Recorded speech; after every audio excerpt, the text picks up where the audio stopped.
সকলকে জানাবো স্বাগত। প্রত্যেক দিন আপনারা হয়তো নতুন নতুন প্রোগ্রাম দেখছেন এবং প্রতিদিনই প্রায় কিছু না কিছু টপিক নিয়ে যেন আমরা আপনাদের পছন্দের বা আপনাদের আগ্রহের যে প্রসঙ্গগুলো আছে সেগুলোর ওপরে কিছু অনুষ্ঠান নিয়ে আসি, সেটাও কিন্তু বারবার জানাচ্ছেন। অনেকে কমেন্টে জানান, অনেকে কন্ট্যাক্ট করছেন ফোনে যখন তখন বলছেন যে যে যে টপিকের উপরে আলোচনা হচ্ছে সেগুলো জানার জন্য বা সেগুলো জেনে তাদের সত্যিই অনেক কাজে এসেছে। আর তারাই হয়তো রিকোয়েস্ট করেন যখন যে না আরও এই টপিকগুলোর ওপরে যদি কিছু জানান, আমরা সেটা নিয়ে আসছি।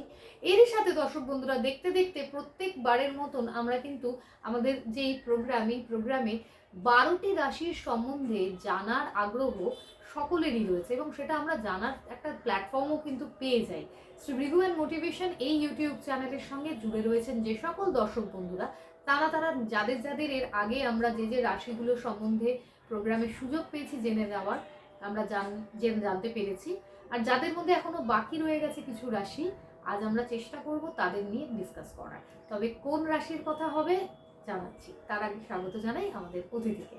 আমাদের সঙ্গে রয়েছেন স্বনামধন্য অ্যাস্ট্রোলজার, স্বনামধন্য বাস্তুবিদ, সংখ্যাতত্ত্ববিদ ও হস্তরেখাবিদ শ্রী ভৃগু আনন্দ। আপনাকে স্বাগত জানাচ্ছি। নমস্কার। উপস্থিত সকলকে আমার আন্তরিক প্রীতি, শুভেচ্ছা, ভালোবাসা, বড়দের শ্রদ্ধা ও নমস্কার জানিয়ে প্রত্যেক দিনের মতো আজকের চেষ্টা করবো আপনাদের এবং আমাদের জীবনযাত্রার বিশেষ কোনো দিক নিয়ে।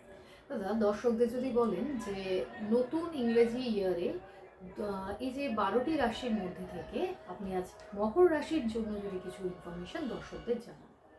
প্রথমত, সব রাশিরই কিছু ভালো মন্দ দিক থাকবে। কিছু কিছু রাশি বেশি বেনিফিট দেবে, সেগুলো তো যখন কোন টপ 5 রাশি, কোন টপ 7 নক্ষত্র, 26 লেটারের মধ্যে কোন 9টা লেটার সব থেকে বেশি, এগুলো তো আলোচনা করবো। ঠিক সেরকম ওগুলো লাইভ করবে শেষে, যেহেতু 24 সাল ঢুকতে এখনো দেরি রয়েছে। সেই পয়েন্ট অফ ভিউ থেকে মকর রাশি, কিন্তু মকর রাশির ওভারঅল ভালো নয়। ওভারঅল 2024 সাল কেমন যাবে, মকর রাশি ভালো যাবে না। তার মধ্যে বিশেষ কোন দিকগুলো ভালো আর কোন দিকগুলো সতর্কতা অবলম্বন করে কিছুটা বেটার হতে পারে। কেন বলার পেছনে তো কারণ থাকবে। আমরা সকলেই জানি ওটা শনি মহারাজের ঘর, ওখানে চাঁদ আছে, অর্থাৎ রাশি মুন। শনি মনের শত্রু, একটা বলার পেছনে তো তার ক্লারিফিকেশন দরকার। মনের শত্রু, তো শত্রুকে যদি হাইলাইটস করে বলি শত্রু সব থেকে বেশি জীবনে রেজাল্ট দেবে, তাহলে মিত্র কী করবে? হবে না। তো সেই পয়েন্ট অফ ভিউ থেকে মকর রাশির 7.5 চলছে। সেই 7.5 কী বলি, বাড়তি দায়িত্ব বা ঝুঁকি নেওয়া উচিত না। কোন কোন ক্ষেত্রে? একটা বড় ইনভেস্টমেন্ট করার ক্ষেত্রে।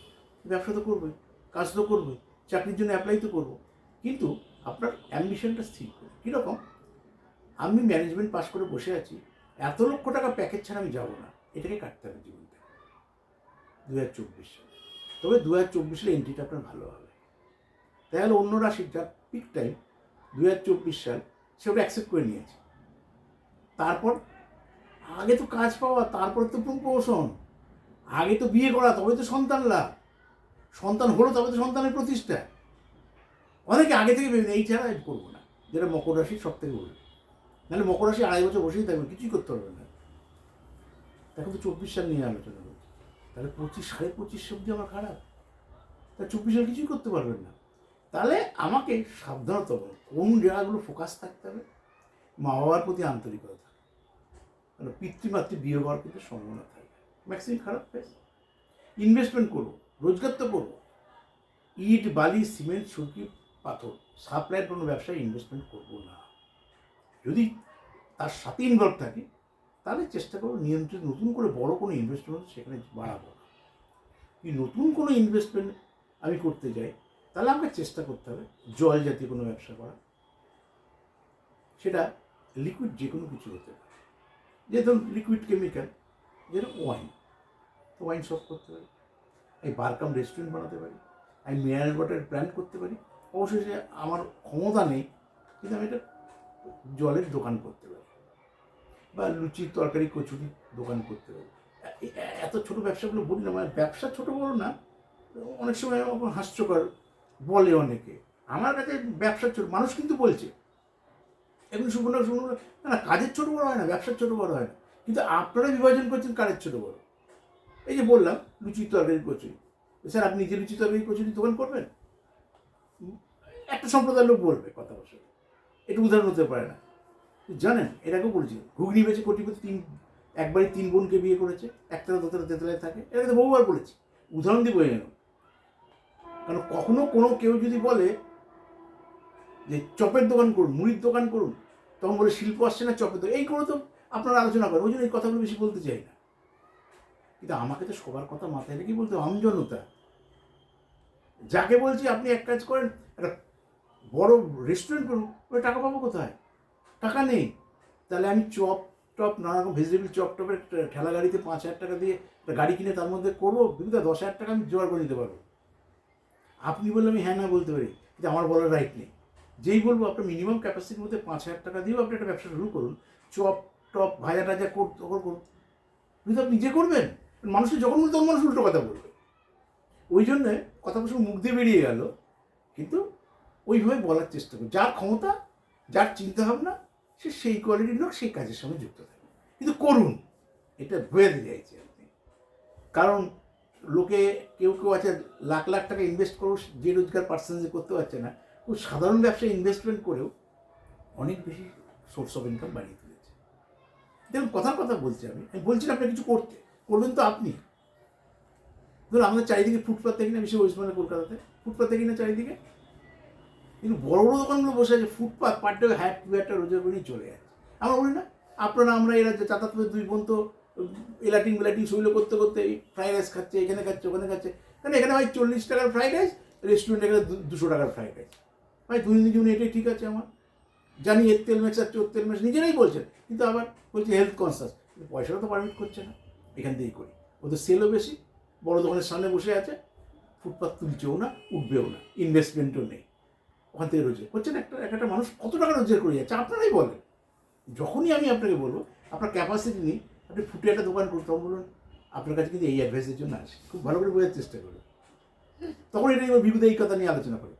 লক্ষ লক্ষ লোক ভারতবর্ষের যারা ফুটে ব্যবসা করে প্রচুর টাকার মালিক, যে আমি আপনি শোরুমে বসে থেকে যে টাকা রোজগার করতে পারি না।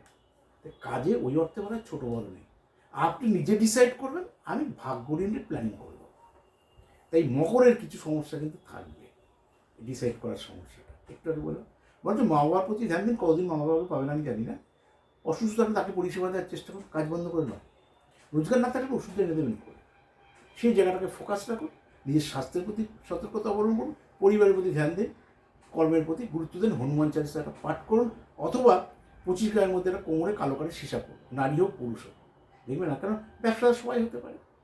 মকর রাশির ছেলে মেয়ে তো ভর্তি, এই এডুকেশনের ক্ষেত্রে হতে পারে।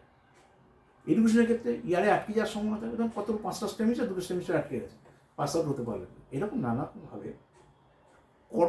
কর্কট বলছি, মকরের বাড়তি সতর্ক অবলম্বন করে চলতে পারলে 2024 অবভিয়াসলি ভালো যাবে। আর এর জন্য আপনারা 9830143766 এই নাম্বারের মাধ্যমে ব্যক্তিগতভাবে যখন আপনারা আসছেন যোগাযোগ করে, তখনই বুঝতে পারবেন যে আপনার শখটা যখন সামনে থাকবে আরও সুবিধা হবে আপনার সম্বন্ধে সঠিকভাবে একদম নিখুঁতভাবে আপনাকে সাজেশনটা দেওয়ার। আর এই পারফেক্ট সাজেশন নেওয়ার জন্য নাম্বারটিতে আপনারা নামের বুকিং করে চেম্বারে পৌঁছতে পারেন প্রত্যেক সপ্তাহের বুধবার রাসবিহারী এভিনিউ, প্রত্যেক বৃহস্পতিবার শনিবার রবিবার খড়দায় এবং প্রত্যেক শুক্রবার শিয়ালদায়। মনে করছেন অনলাইন গাইডলাইন নেবেন, তাহলে একই নাম্বারে সেটা জানালে পাচ্ছেন হোয়াটসঅ্যাপ নাম্বার, সেই নাম্বারে নিজের নাম, আপনি আপনার জন্ম ডেটা, আপনার জিজ্ঞাসা যেটি সেটি, আপনার 2 হাতের ছবি, আপনার গার্জিয়ানের নামের প্রথম অক্ষর, আর যে পারিশ্রমিক সেটা পাঠিয়ে দিন, যার 48 ঘন্টার ভিতরে আপনারা নিজেদের প্রশ্নের যে রিপ্লাইটা সেটা পেয়ে যাবেন। প্রোগ্রাম আজ এই অবধি, দাদাকে ধন্যবাদ জানাই, দর্শকদেরও জানাচ্ছি ভালো থাকবেন প্রত্যেকে, শুভেচ্ছা রইল। নমস্কার।